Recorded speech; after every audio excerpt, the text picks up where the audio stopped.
You know, the crazy part about like all of this stuff, like the banning on TikTok and all of this stuff, right? I'm just watching some of the live footage. My sister woke me up and she was like, "Oh, that live." So I woke up and I watched some of it.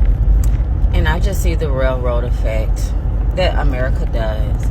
He couldn't even answer a question because they only wanted yes or no. And he was trying to explain it. Yes or no, yes or no, yes or no. And he couldn't even give his version because America has the railroad effect that they always do, because America has to be right and their side has to be heard, and only their side. And it's going to take a team of them to make one person look bad, but that's how they operate. They don't ever just do things by themselves. They all have to gather together. And as I watch him sit, classic, he's sitting and he's poised and he's positioned, and I'm watching all of them in their anger and their microaggression and their just nasty disposition when he speaks or when they're asking him a question, and it's just so angry. Is it true? Yes or no? Is it true? Yes or no? And it's like, bruh, y'all don't even have to do all of that. Y'all ain't tired of being this way yet? Y'all ain't tired of being this way yet? And if you're so for the people, what about the hungry people we have here? What about the modern day Jim Crow laws that just got back in effect in Mississippi? What about the worldwide poverty here? Like, what about the things that we can do here? You're so worried about data being leaked, but you're not worried about taking care of your people who you're supposed to protect and serve. Remember, you're supposed to serve us, the people. Without us, you don't exist. And if anyone ever gets together and realizes that it's the people that makes this place work, they're going to be in for reckoning. That we actually have more control than they actually understand. It's crazy just watching that trial, which wasn't a trial. It was really just him being railroaded and ridiculed and mocked and having no second to breathe without another question being threw at him. And not even a question, it was a statement that he couldn't even really respond to.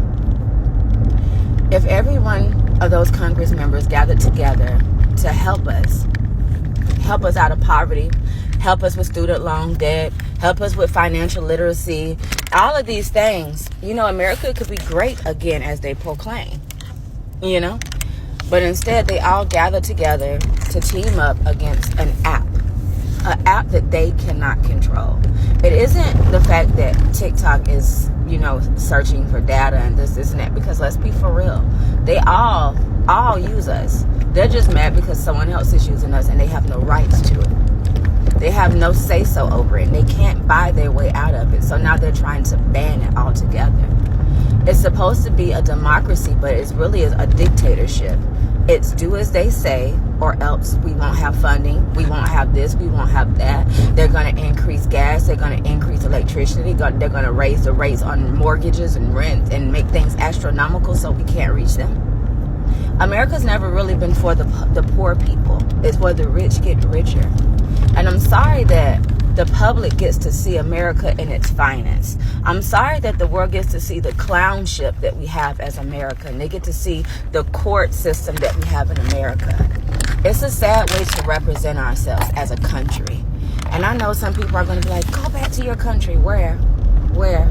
Which one? I don't know my roots. No fault of my own. And it's not me saying that I don't respect the troops. I have family and everything. I respect every bit of it. But this isn't about that. This is about sheer dictatorship. This is about dictatorship.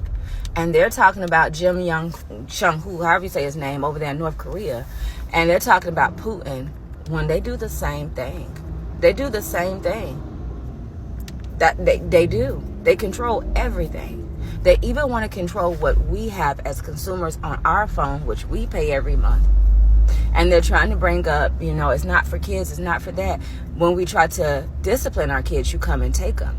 You have child protective custody services literally being a modern day mafia, removing people's children out of their house if you don't like the way we spoke to our child. So yes, people are scared to parent their children because they don't know when you're going to come knocking at their door.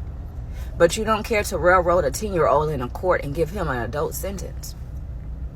It's funny what we stand up for in Congress.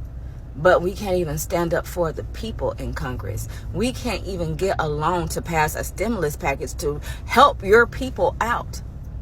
We can never get along for that. But to ban TikTok or to ban any kind of social media, we can get along just fine. Do you see how oxymoronic this is? This is really a sad day in America, watching all of this play out, for the world to see just what kind of clown court system we have, and we've been having for hundreds of years, and where the old people get up there and they present their views so out of warp with the world, and they want to run it with an iron fist. You want to run us with an iron fist? And that's a sad day. Today is really a sad day. Just watching all of them behave the way they're behaving. Like toddlers on a stand in good hair and makeup and suits. Like toddlers. This is a sad day.